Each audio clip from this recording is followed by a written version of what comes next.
Public speaking एक ऐसा subject, एक ऐसा टॉपिक जिसकी चर्चा हर जगह होती रहती है। आप लोगों ने कई बार देखा होगा किसी भी एक पब्लिक गैदरिंग में या कहें कि एक ऑफिशियल मीटिंग में जब किसी व्यक्ति को उठा करके बोलते हैं कि छोटा सा इंट्रोडक्शन दीजिए या दो शब्द इस पर्टिकुलर सब्जेक्ट के बारे में बोलिए, टॉपिक के बारे में बोलिए, तो आपने देखा होगा कई लोगों के पैर कांपने लगते हैं, उनकी जुबान लड़खड़ाने लगती है। और वही कुछ लोग ऐसे होते हैं जिन्हें कितनी भी भीड़ के अंदर खड़ा कर दिया जाए और किसी भी सब्जेक्ट पर बोलने के लिए कहा जाए, वो बहुत आसानी से, बहुत ही सरलता से बोलते हैं। जो दूसरे तरह के लोग होते हैं जो बहुत आसानी से और बहुत सरलता से बोलते हैं, वो कहीं ना कहीं लोगों के दिलों पे राज करते हैं, लोग उनके साथ में जुड़ना चाहते हैं।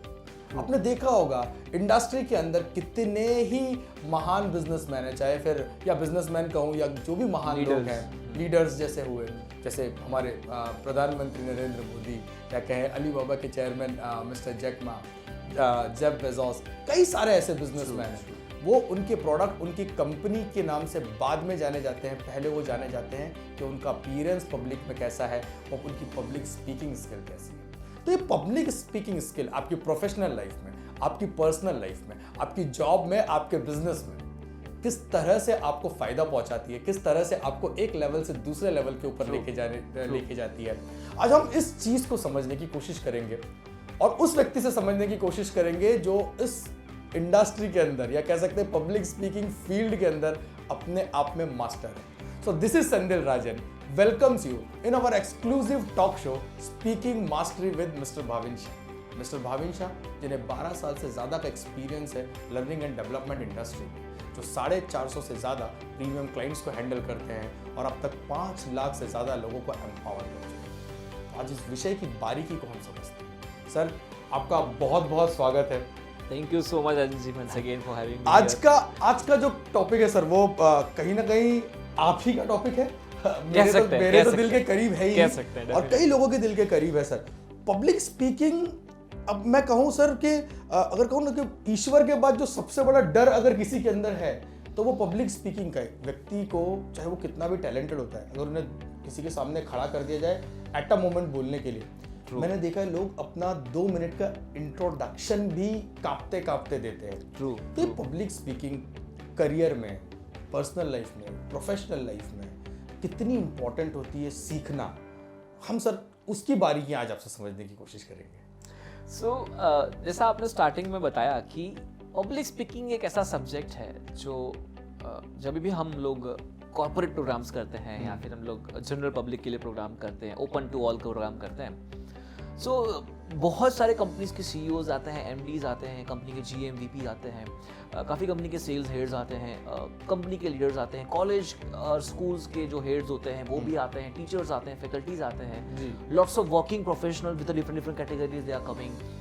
सबका एक ही कहीं ना कहीं मेन प्रोस्पेक्टिव एंड कंसर्न होता है कि सर हमें भी अच्छा पब्लिक स्पीकर बनना है। See, I don't want to become a professional speaker and a trainer, but I want to become a good public speaker, जहाँ पे लोग, मैं पूछता हूँ क्यों, तो सर पब्लिक स्पीकिंग अच्छी करने से लोग इंस्पायर होते हैं, लोग इन्फ्लुएंस होते हैं और कहीं ना कहीं वो हमें जिंदगी में एक ब्रांड बनने में हेल्प करता है। आप ये देखिएगा कि जिसकी पब्लिक स्पीकिंग अच्छी है वो एक कहीं ना कहीं खुद को ब्रांड बनाने में लगता है, वो हटके दिखता है। जैसा आपने खुद एग्जांपल दिया कि भाई अलीबाबा के जो जैक मा है जी, या फिर जो अमेजोन के जेफ बेजोस हैं, या फिर आप स्टीव जॉब का एग्जांपल ले लीजिए, स्टीव जॉब का एग्जांपल ले लीजिए, मार्क ज़करबर्ग का एग्जांपल ले लीजिए, गूगल के हमारे सुंदर पिचाई जी का एग्जांपल ले लीजिए, कोई भी बड़े लीडर्स, या फिर आप जैक वेल्च के साथ साथ आप एग्जांपल ले सकते हो कि जैक वेल्च जो हमारे एक्स सीईओ रहे हैं जीई के, तो आप उनका एग्जांपल ले सकते हो। कोई भी अच्छे जो बड़े लीडर्स आज हैं, वॉरेन बफेट ले लीजिए, बिल गेट्स ले लीजिए, जो अच्छे लीडर्स हैं बिजनेस के, वर्किंग प्रोफेशनल में जो उसको रिस्पेक्ट करते हैं, जो उनको रोल मॉडल मानते हैं।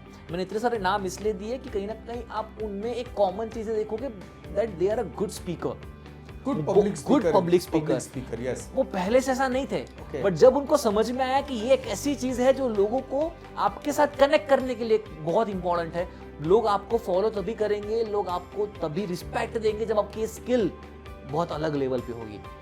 और आप वॉरेन बफेट की बायोग्राफी देख लो, या फिर आप जैक वेल्च की बायोग्राफी देख लो, या फिर जितने भी मैंने नाम बताए सबकी बायोग्राफीज पढ़ के देखो, सबने अपनी बायोग्राफी के अंदर या फिर अपनी स्टोरीज के अंदर, प्रेस कॉन्फ्रेंस में, इंटरव्यूज में पब्लिक स्पीकिंग को बहुत ज़्यादा महत्व दिया है। कुछ लोग ऐसे हैं जो इस चीज का महत्व बहुत लेट समझते हैं और कुछ कहीं ना कहीं उसकी वजह से भी वो पूरी जिंदगी स्ट्रगल करते हैं जी।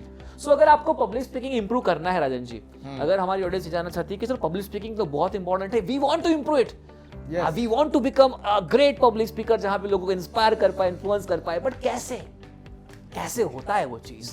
सो आज मैं आपके साथ टॉक शो में ये बात करूंगा कि how to develop your public speaking skills with very precise points, and साथ साथ में उसके स्टेप्स सबसे पहले मैं आपके साथ डिस्कस करूंगा कि भाई वो 3 ऐसी कौन सी चीजें हैं जो आपको सबसे पहले ध्यान में रखनी है। तो मैं दोनों चीज पैरेलल साथ में चलाऊंगा जी। 3 चीजें उसको कैसे इंप्रूव करें। आज हमारी ऑडियंस के लिए तो मैं कह सकता हूँ जैकपॉट लगा हुआ है सर कि पब्लिक स्पीकिंग को कैसे समझा जाए, उसे कैसे एनहांस किया जाए। बट उसको शुरू करने से पहले एक मिथ जो लोगों के मन में होता है, बीइंग अ पब्लिक स्पीकर, मैं उस चीज़ को समझता हूँ, पहले मेरे पास भी कहीं ना कहीं मेंटल ब्लॉकेज था। लोग यूजुअली पब्लिक स्पीकिंग की तरफ ध्यान इसलिए भी नहीं देते क्योंकि उनको लगता है पब्लिक स्पीकिंग का मतलब होता है कि बहुत बड़ी आम जनसभा करना, ट्रू, या कोई बहुत बड़ी ऑडियंस को बात करना है तो ही मैं पब्लिक स्पीकर हूँ। लोग इस चीज़ को शायद नहीं समझ पाते कि public speaking doesn't mean that कि आप 1000, 2000, 100, 200, 500 लोगों को बोल रहे हो। ये वो भी है कि आप अपने सर्कल में कैसे बात करते हो, ट्रू, या आप अपनी कंपनी में कैसे बात करते हो। रजन जी, बहुत अच्छा आपने मीथ के बारे में बताया है, एंड ये सवाल थैंक्स टू यू कि आपने बहुत सही टाइम पे इसको हाईलाइट किया। ये सवाल मुझे बहुत लोग पूछते हैं कि पब्लिक स्पीकिंग स्टेज पे बोलना वही ना, तो ये लोगों में मिथ है। लोगों को नहीं पता है कि जब आप 1-to-1 बात कर रहे हो, दैट इज आल्सो कहीं ना कहीं small part of public speaking. Yes, when you are dealing with your clients, when you are dealing with your investors, और when you are dealing with your leaders, your boss, your MDs, when you're dealing with your son, your daughter, when you are dealing with your wife, everywhere public speaking is there. Public speaking का main important होता है क्या पता है, inspire करना, influence करना for win win situation. हाँ, in fact ये एक सवाल जब मेरे पास भी आया था, मैंने उनसे कहा कि आप पब्लिक स्पीकिंग को इतने बड़े दायरे में क्यों देखते हो।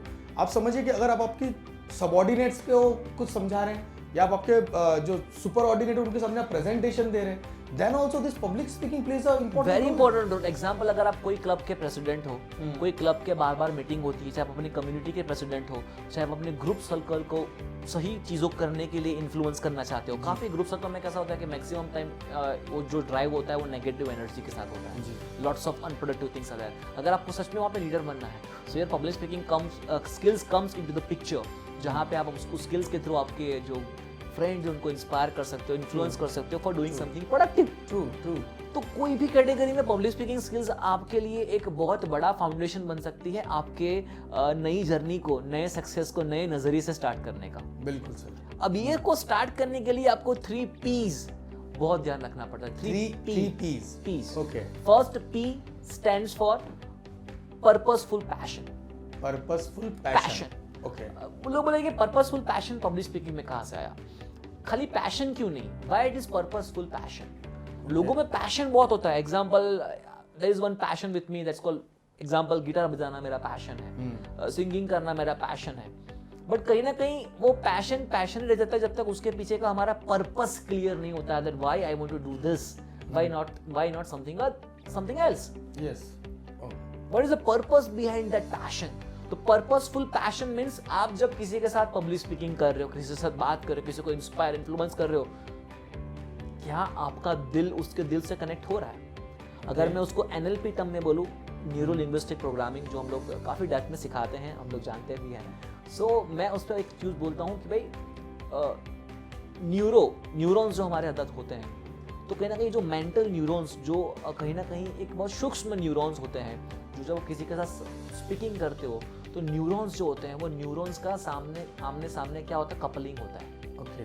आपके जो न्यूरॉन्स होते हैं, कपलिंग मीन्स आपके न्यूरॉन्स जब आप किसी को इंस्पायर कर रहे होते हैं तो उसके न्यूरॉन्स, जब आपके न्यूरॉन्स से कपलिंग हो गया, मतलब आपने उसकी फ्रीक्वेंसी को मैच कर दिया, मतलब कनेक्ट हो गए जी। That's called neurons coupling. So neurons coupling जो है, सो ये तभी होगा जब आप जो बोल रहे हो, जो सब्जेक्ट में बात कर रहे हो, उसमें आप पैशनेट हो। और खाली पैशनेट होने से भी कुछ नहीं होगा जब आपका पर्पस क्लियर है कि why you are going for this topic only, why not others. Example क्या होता है कि जब आप किसी के सामने प्रेजेंटेशन दे रहे हो, पब्लिक स्पीकिंग कर रहे हो, तो आपका पैशन तो दिखता है, पर कहीं ना कहीं उसके पीछे का पर्पस मिसिंग होता है, उसकी वजह से लोग आपसे कनेक्ट ही नहीं हो पाते। सो पर्पसफुल पैशन बहुत इंपॉर्टेंट पैरामीटर, ये है first P। Second P that stands for once again amazing my favorite that's called a proximity. Proximity. लोगों ने मैनेजमेंट में जो लोग एमबीए कर रहे हैं, मैनेजमेंट कर रहे हैं, कहना कहीं उन्होंने मैनेजमेंट सीखा हुआ है, तो लोग प्रॉक्सिमिटी का मतलब ये जानते हैं, प्रॉक्सिमिटी मतलब physical distance. Okay. What do mean by physical distance? कि अगर मान लो कि मैं किसी अगर लड़की के साथ खड़ा हूँ, तो हम दोनों के बीच में जो डिस्टेंस है उससे हमारे रिलेशन का पता लगता है। ओके। अगर मैं कुछ मेरी सिस्टर है तो पता लग जाएगा हम कितने डिस्टेंस पे खड़े हैं। अगर मेरे वाइफ है तो उस डिस्टेंस पे है ना, अगर मेरे कलीग हैं तो मैं उतने डिस्टेंस पे उनको मेंटेन करता हूँ, एग्जांपल है ना। तो वो डिस्टेंस दिखाता है कि भाई दोनों के बीच में क्या रिलेशन है। That is called proximity in management word. That is called physical distance between two person, that's called a proximity. But in public speaking proximity means mental distance between two people.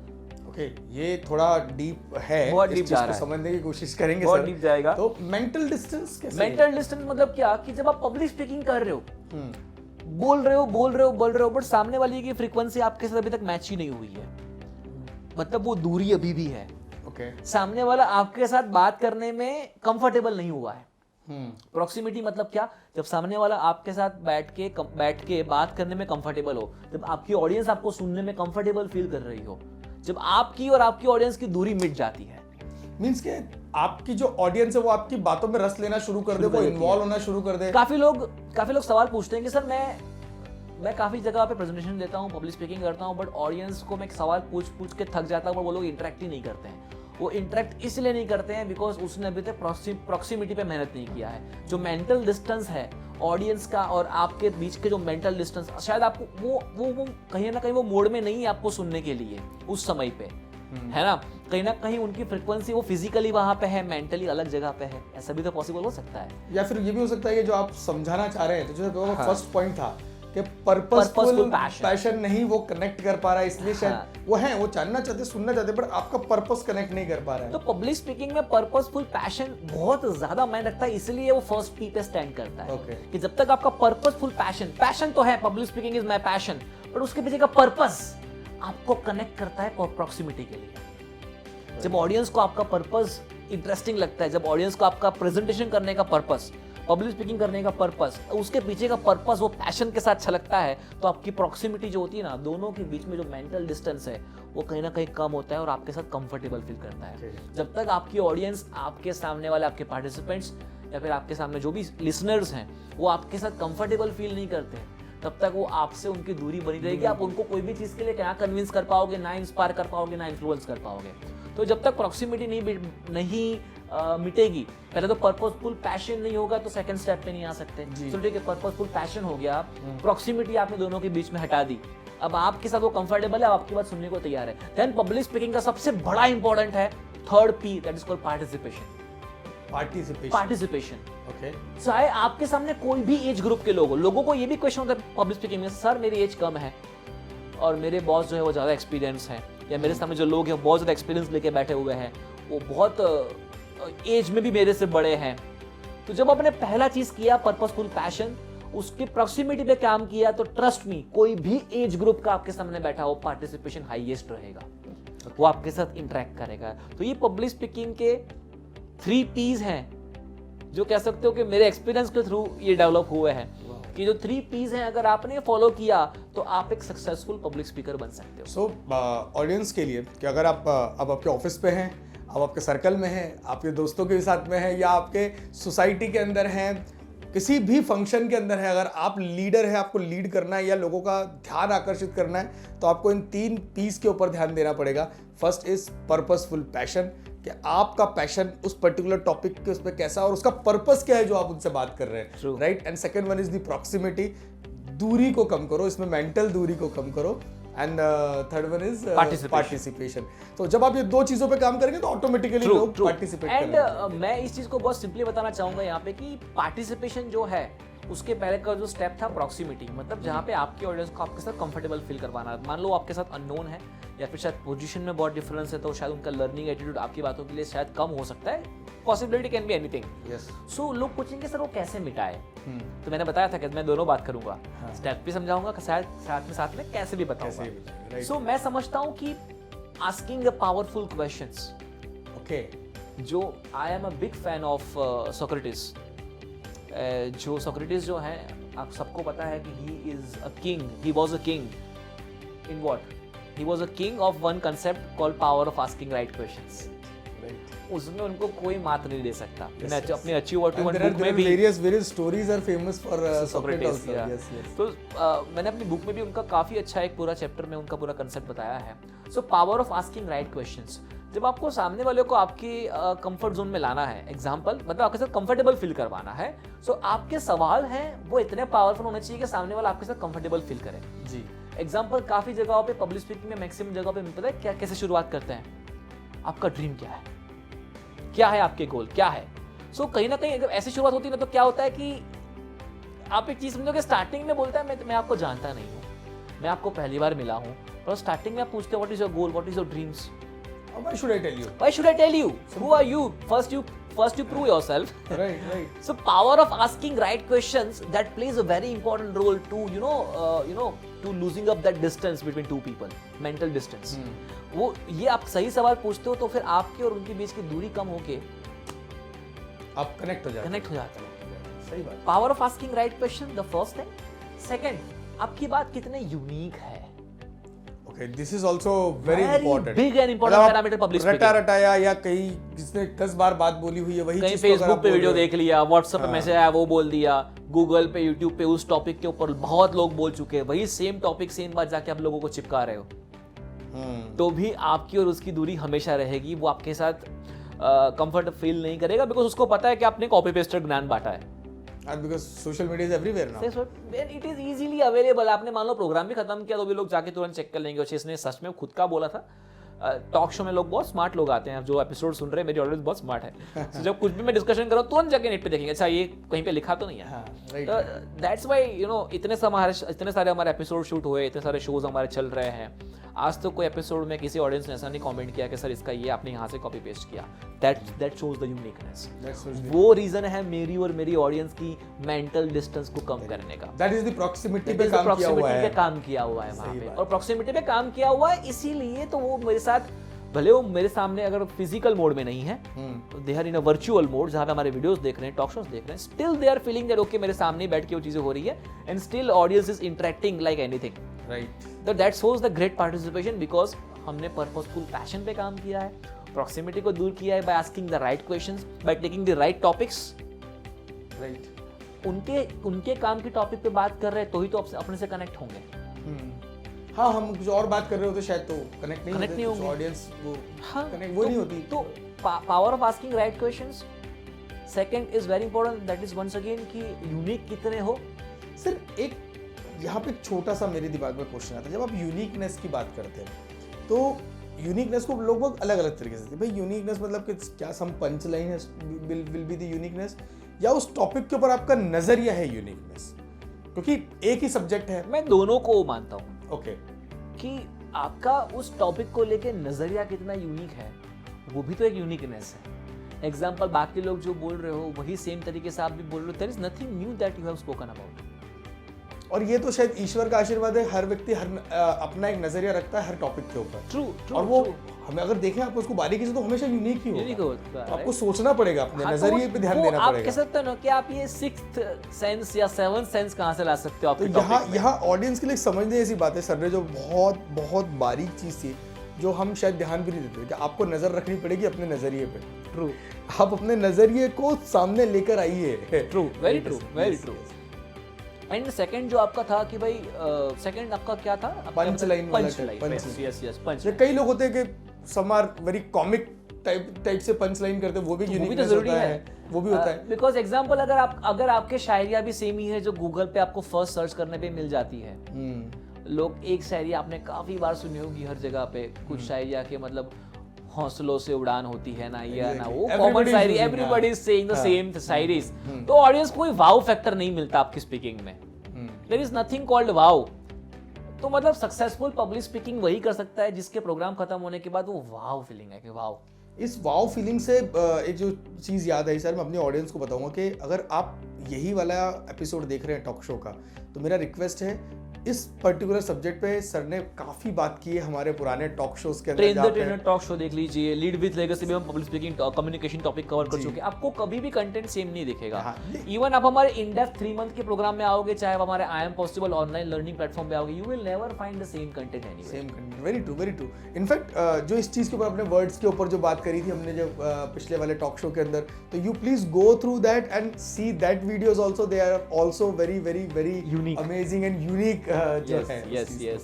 Public speaking के बारे में sir काफी कुछ नया जानने मिल रहा है sir. Definitely. And see the first one second मैं जो बताया asking right questions, second one is जो मतलब बताया यूनिक कितने वो, and third that is you can say my favourite, that is unique style of delivery. Style of delivery वो भी एक बहुत अलग चीज है। यूनिक स्टाइल ऑफ डिलीवरी मतलब पब्लिक स्पीकिंग में आप भी वही कर रहे हो कि प्रेजेंटेशन खोल दिया और आपने लोगों के सामने बोलना शुरू कर दिया, मीटिंग्स हो या कोई भी जगह पे हो, आप अपनी जो यूनिक स्टाइल से कैसे आप खुद को प्रेजेंट कर सकते हो लोगों को इन्फ्लुएंस करने के लिए, इंस्पायर करने के लिए। क्या आपके टेक्निकल प्रेजेंटेशंस यूनिक हो सकते हैं? क्या आपके टेक्निकल प्रेजेंटेशन अलग एंगल से डेवलप हो सकते हैं? क्या आपके टेक्निकल प्रेजेंटेशन में हमने अपने ऑनलाइन लर्निंग प्लेटफॉर्म पे, अगर वीडियो ज़रूर देखिएगा, हमने अपने शो में, मैंने अपने प्रोग्राम में काफ़ी सारे वीडियोस भी शेयर किए हुए थे यूनिक प्रेजेंटर के। तो वो लोग कैसे अपने आप को यूनिक तरीके से प्रेजेंट कर रहे थे, है ना? तो कहीं ना कहीं जहाँ तक सोच सकते हो वहाँ तक, मतलब जहाँ तक नहीं सोच सकते उसके बाद भी बहुत सारी यूनिकनेस आपके अंदर आ सकती है। So start working your style कि मतलब do not copy anybody because everybody is unique. काफ़ी लोग क्या करते हैं पब्लिक स्पीकिंग में, यहाँ से उठाया, कॉपी पेस्ट कर दिया, बोला मैं स्पीकर, अच्छा स्पीकर हूँ। बट कहीं ना कहीं अगर जब तक आपकी यूनिक स्टाइल डेवलप नहीं होती तब तक लोग आपसे इन्फ्लुएंस नहीं होने और लोग पसंद भी ओरिजिनलिटी को ही करते हैं सर। डेफिनेटली, क्योंकि अगर मान लीजिए आपकी आवाज़ में कहीं भी आपने कॉपी किया है तो because people are seeing various, सभी लोगों को देख रहे हैं, and nowadays internet is easily made the life very easy, anything can be accessible. तो आप थोड़ा भी यहाँ करते तो लोग जानते हैं कि ये कहाँ से हुआ है, क्या। Very true. मतलब वही है कि आप कितना, मतलब आप पब्लिक स्पीकिंग में भी आपका entertainment factor also plays a very big role, because nobody wants to listen boring speakers. This is what the very important thing is sir, क्योंकि लोग ज्यादा देर भी बात नहीं कर पाते, आधे घंटा मुश्किल से अगर कोई बोरिंग चीज को झेल सके। बट अगर दिखाओ कोई अच्छे इंटरेस्टिंग से आप है तो 6-6 घंटे के भी प्रोग्राम्स करते हैं सर। और ऑडियंस वहीं पे बैठती है without going to washroom, without going to anywhere, they sit with us, they throughout enjoy with us, and लोगों को बोलता कि सर टाइम कहाँ पता खत्म हो गया, पता भी नहीं लगा। So that is the power of, you can say entertainment with a right content, unique style, unique questions. Now इस एपिसोड का अंत करने से पहले मैं एक चीज देना चाहूंगा सबके लिए। Okay. It's a surprise gift? Yeah, you can say a surprise. It's a surprise gift for you guys. Yeah. मेरे या फिर आप किसी भी पब्लिक स्पीकर को देखोगे, अगर आपको सच में एक सही प्रेजेंटेटर बनना है, सही पब्लिक स्पीकर बनना है, तो ट्रस्ट मी, ये एक वर्ड हमेशा याद रखना और उसको हमेशा डेवलप करने की कोशिश करना। If you want to become a great speaker, that is called a humour. मुझे ह्यूमर ने बहुत बड़ा बनाया है, और जितने भी लोगों ने ये सजेशंस माना है, अप्लाई किया हुआ, इम्प्लीमेंट किया है, लोगों ने उनके प्रोग्राम को बहुत अप्रिशिएट किया है। so, अगर आपकी ह्यूमर है, sense of humour creates the great public speakers. Sense of humor creates the great presentators. Sense of humor creates the great influencers. अगर आपकी बात में सेंस ऑफ ह्यूमर नहीं है तो कहीं ना कहीं लोग आपसे इंस्पायर, इन्फ्लुएंस या ट्रांसफॉर्म नहीं होंगे। That's for sure. और सेंस ऑफ ह्यूमर पे एक पूरा Already टॉक शो we है, have we had a हमने talk short show in video. Lead with Legacy, जिसमें एक लीडर के लिए सेंस ऑफ ह्यूमर कितना जरूरी है। अगर आप Even train the trainer भी हमने काफी बताया हुआ उस चीज के बारे में। तो already we have shared lots of things. तो मतलब ऐसा नहीं है कि आपके लिए कुछ चीज़ें मिस हो जाएगी। Everything has been done. बहुत सारे एपिसोड्स हैं आपके पास देखने के लिए, अगर आप ये एपिसोड डायरेक्टली यहाँ पे जंप हुए हो। So you have lots of thing to see our past episode, our lots of different talk show. And trust me, जो कंटेंट बन रहा है, जो वीडियोस बन रहे हैं, जो एपिसोड्स आ रहे हैं, जो लोगों का प्यार मिल रहा है, trust me, it's amazing sir, going amazing. And we are trying our best to create the more good episodes with the lots of content, lots of unique content, and that's how you can inspire and influence the people. Definitely sir, definitely. और मेहनत दिखती है और Thank जब you. मेहनत होती है तो वो मेहनत को लोग सराहते भी हैं। True. जिस तरह से आप लोगों का प्यार हमें मिल रहा है, जिस तरह से आप सब्सक्राइब कर रहे हैं, जिस तरह से आप शेयर कर रहे हैं और जिस तरह से लाइक कर रहे हैं, तो फिर से एक बार याद दिलाना चाहूँगा कि ये शेयर, सब्सक्राइब और लाइक करना छोड़े नहीं, इसे बढ़ाते रहें। और आपको मैं फिर कह देता हूँ इस चीज़ को कि एक बहुत ही खूबसूरत मिशन पर है हम भाविन सर के साथ में। 2020 के अंत तक हम 10 लाख से ज़्यादा लोगों को एम्पावर करना चाहते हैं, उनकी ज़िंदगी में अमूलचूल परिवर्तन जो हम हमारे शब्दों से कर सकें, हम वो करने की कोशिश कर रहे हैं। तो आप शेयर करके आप भी इस अभियान के अंदर शामिल हो सकते हैं। आप भी लोगों की ज़िंदगी ट्रांसफॉर्म जो हो रही है उसमें अपना छोटा सा योगदान दे सकते हैं। आपको सर के द्वारा करी गई बातें कैसी लग रही है, आपको मज़ा आ रहा होगा श्योर, क्योंकि हम जानते हैं कि हम वो बारीक चीज़ें आपके लिए लेकर आ रहे हैं जो शायद और कहीं मिले या ना भी मिले। आई एम श्योर कि वो नहीं मिलेगा। तो आपको कैसा लग रहा है आप अपने कमेंट बॉक्स में ज़रूर कमेंट कीजिएगा। आपको क्या लगता है कि हम किन टॉपिक्स के ऊपर और बात कर सकते हैं। हम कोशिश करेंगे कि हमारी तरफ से हम जितना आपको दे सकें, जितनी अच्छी बातें हम बता सकें आपको, हम ज़रूर अपने वीडियोज़ के माध्यम से आपके साथ में शेयर करने की कोशिश करेंगे। हम बहुत जल्द फिर हाजिर होंगे एक बहुत ही बेहतरीन, एक बहुत ही उपयोगी टॉपिक के साथ में, जिसमें भाविन सर के साथ में उनके एक्सपीरियंस का रस हम आपको देने की कोशिश करेंगे। तब तक के लिए अपने चेहरे पे खूबसूरत सी स्माइल रखिए, खुद भी इंस्पायर होइए, लोगों को भी इंस्पायर कीजिए और इस दुनिया को फिर खूबसूरत बनाने की कोशिश करें। तब तक के लिए this is Rajan signing off. वंदे मातरम। नमस्कार।